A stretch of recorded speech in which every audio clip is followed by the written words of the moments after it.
Everyone, তো এটা হচ্ছে আজকে ডেমনস্ট্রেশন লুকস। তো আজকে আমার মডেল হচ্ছে সানা, আশা করি সবাই চেনো আমার প্রোফাইলে যারা আছো। তো লুকসটা সানা তোর কেমন লেগেছে নিজে বল। সত্যি কথা বলতে গেলে মেঘাদির কাছে প্রতিটা লুকই আমার দারুণ হয়, সেটা আমি নই, পাবলিক বলে আমায়, ঠিক আছে। আর এটা আমি পাবলিকের কাছে শুনি যে মেঘা তোকে পুরো পুতুলের মতন সাজায়, পুতুলের মতন সাজায়। এতদিন পুতুল সাজাচ্ছিল, এবার বউ সাজিয়েছে। হ্যাঁ মানে 21 বছর বয়স হয়ে গেছে তো বিয়ের জন্য হ্যাঁ, ওই জন্য সবাই বউ প্রস্তুতি সাজিয়েছে ফার্স্ট টাইম, মানে সানাকে ফার্স্ট টাইম আমার প্রোফাইলে এরকম একটা লুকসে আমি ম্যাক্সিমামই কাজ করেছি ওয়েস্টার্ন নিয়ে সানার ওপরে।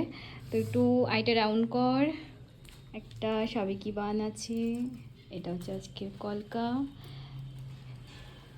হেয়ারস্টাইলটা আমি পরে দেখাচ্ছি তোমাদেরকে, তার আগে আমি স্টুডেন্টদের কাছ থেকে শুনবো যে আজকে কেমন লেগেছে লুকসটা। তো বলো কেমন লেগেছে আজকে লুকসটা, কোন জিনিসটা বেশি ভালো লেগেছে?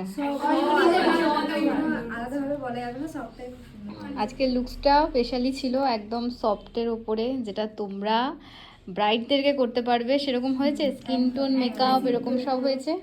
তাহলে আমার স্টুডেন্টরা বাইরে যেয়ে খুব ভালো সাজাবে, তাই তো? ঠিক তো? আচ্ছা ঠিক আছে, তো চলো টাটা করে দাও।